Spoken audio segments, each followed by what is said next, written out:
Mansour, bébé, Django et Mansour, deux personnages qui ont frôlé la mort, sont de nouveau parmi nous. Les deux hommes vont-ils enfin pouvoir se rencontrer avant qu'il ne soit trop tard?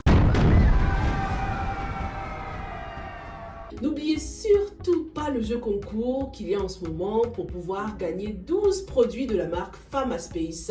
Il suffit de répondre à la question suivante. Quel personnage d'une autre série culte fait également partie de cette deuxième saison d'Emprise? Pour gagner, il faut suivre Famaspace sur Instagram. Je vous laisse encore un peu de temps et puis je donnerai le nom du gagnant dans la prochaine analyse. Pour tous ceux qui iront directement sur le site pour acheter leurs produits, vous allez bénéficier d'un petit cadeau. Il suffit juste de dire que vous venez de la part de Sylvia Yeri TV, ok? Concernant Django et Mansour, il y a énormément de correspondance à faire entre ces deux hommes qui évoluent dans un monde totalement opposé et qui pourtant ont tant de choses en commun par rapport à leur traitement déjà. Ils ont été traités en même temps, de deux manières différentes, hein. L'un de façon plus moderne dans un hôpital et l'autre de façon beaucoup plus traditionnelle. Django a bénéficié de traitements puissants qui est un rappel, hein, pour ne pas négliger l'aspect mystique de cette série, les forces mystiques qui jusqu'ici ont été l'exclusivité de Rama. On a vu dans la première saison qu'elle consultait souvent son marabout,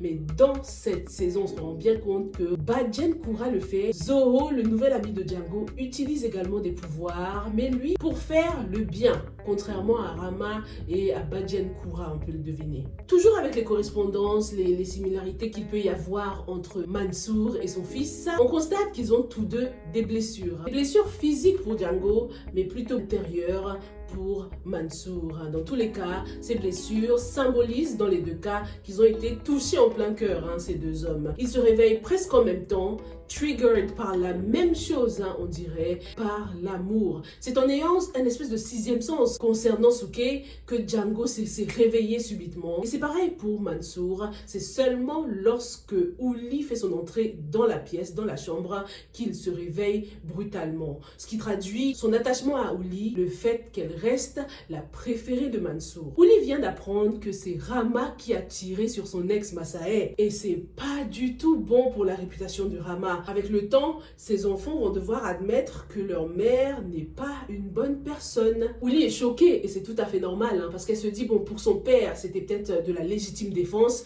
mais en ce qui concerne Massae, elle avait réellement l'intention de le tuer puisqu'elle lui a tiré dessus. C'est un point qui risque d'éloigner Ouli de sa mère, petit à petit. Concernant Massae, le fait que ce personnage fasse toujours partie de la deuxième saison signifie qu'il aura un rôle important, et qu'il ne sera pas seulement le Clyde de Kadia. On va probablement découvrir que c'est Massae le véritable père de l'enfant de Ouli, et il n'y a que Kiné qui sera capable de le prouver pour l'instant puisqu'elle a gardé contact avec Massae. En tout cas, à la fin de la première saison, on a bien vu qu'elle était venue le rendre visite à l'hôpital. Ouli risque d'être la grande perdante dans cette histoire, les gars. Maintenant que Mansour est réveillé, tout le monde veut se l'accaparer. Dès son réveil, direct, ses filles lui parlent direct du testament. À peine réveillé, le mec, on le bombarde déjà. Mansour fait un bon retour à la réalité, rempli de conflits familiaux. Ce qu'on constate, c'est malheureusement, c'est l'impuissance de Mansour.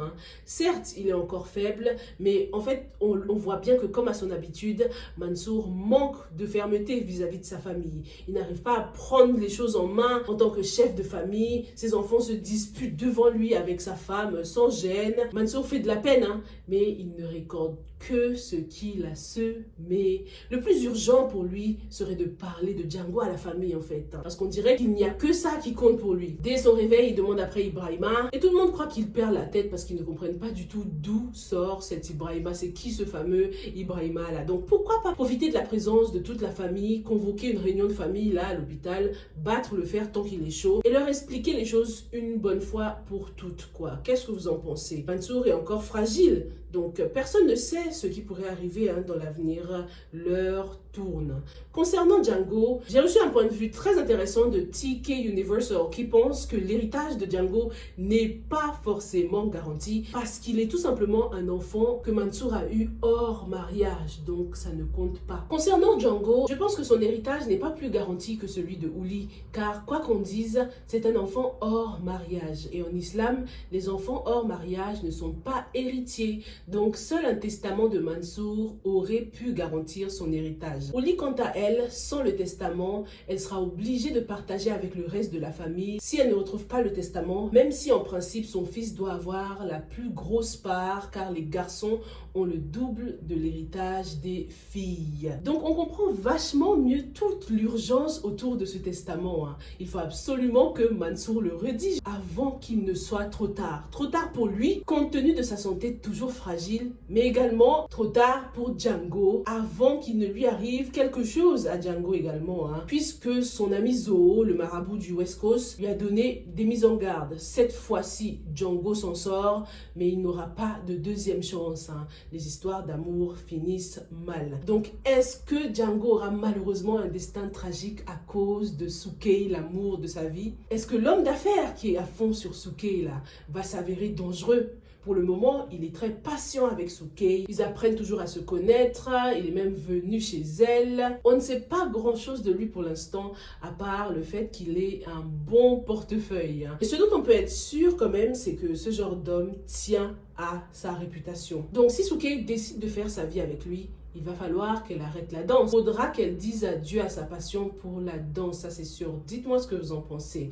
Pour le moment, Soukey a beaucoup d'espoir concernant Django, mais combien de temps encore pourra-t-elle tenir? Surtout qu'elle subit de la pression venant de ses amis, venant de cet homme riche, venant des ex-associés de Django. Soukey finira-t-elle par céder à la pression, épouser cet homme d'affaires sans le connaître et du coup se retrouver dans une prison dorée? Kené est également un personnage mystérieux qu'on ne connaît pas encore tout à fait bien, à part le fait que son père soit décédé. J'ai l'impression que Nagina aurait un lien avec Kené. J'ai même l'impression qu'elle pourrait être sa mère, les gars. Qu'est-ce que vous en pensez? Une femme avec une personnalité aussi forte, une femme aussi dominatrice, pourrait bien être la mère d'un personnage comme Kené, Qu'est-ce que vous en pensez? Concernant le prénom de Kené, vous m'avez donné donc plus de détails. Déjà, ça ne se prononce pas Kené, mais Ken, comme Barbie et Ken. Apparemment, c'est le diminutif de Ken Bougoul, celui que personne n'aime. C'est un nom qu'on donne aux enfants Yaradal. Quand une mère fait toujours des fausses couches ou voit ses enfants mourir à la suite, on donne ce type de nom à l'enfant pour qu'il reste en vie. Donc, Ken signifie celui que personne n'aime. La définition donne vachement de charisme au prénom quand même, parce que comme je vous ai dit, c'est pas un prénom que je kiffe, mais avec cette signification là, it makes a lot more sense. Est-ce que Ken est le fils unique de Nagina? Dites-moi si je dois continuer avec cette hypothèse là. En tout cas, si ça s'avère, ça créera un gros clash entre Nagina et Rama. Dans l'analyse donc des affiches officielles par rapport à Nagina, je vous disais que je la voyais bien devenir amie avec Rama. Pour l'instant, elles sont loin d'être amies. En plus, d'après le peu d'informations qu'on sait, on comprend que Rama va take over la prison. Ce sera elle la nouvelle chef des co-détenus. Peut-être que ce sera au départ de Nagina. Peut-être que Nagina va finalement quitter la prison parce qu'elle aura déjà purgé toute sa peine. On verra bien. En tout cas, ces deux femmes de caractère gagneraient beaucoup à être des alliés, plus que des ennemis. Rama a donc reçu la visite d'une autre femme de caractère, Badjen Koura. Et c'était plutôt tendu entre les deux femmes. J'ai beaucoup aimé le jeu d'actrice de Badjen Koura. Vraiment sans pitié et complètement aveuglée par la vengeance. Yo, il est urgent pour Rama de mettre ses enfants en garde. J'espère que la prochaine fois qu'ils viendront lui rendre visite, elle va tout de suite leur dire « Votre tante, faites attention à elle. » Parce que pour l'instant, depuis la visite de Badjen Koura, j'ai l'impression que tout se passe comme d'habitude. Comme si malgré les menaces, Rama n'avait pas peur de Badjen Koura, pas plus que ça quoi. Koura a donc parlé avec Pape Demba, elle l'a pris par les sentiments, un petit peu de chantage affectif.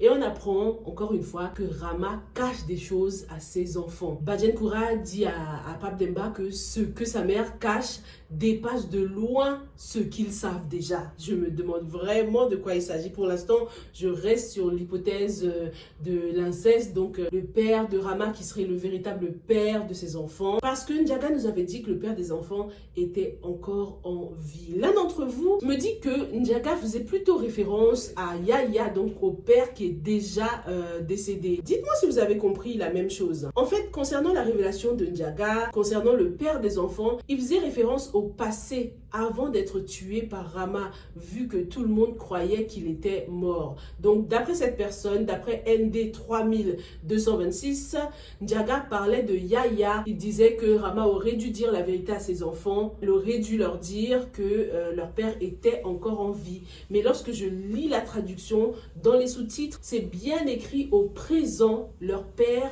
est encore en vie. Donc, franchement, je sais plus là, ça porte à confusion.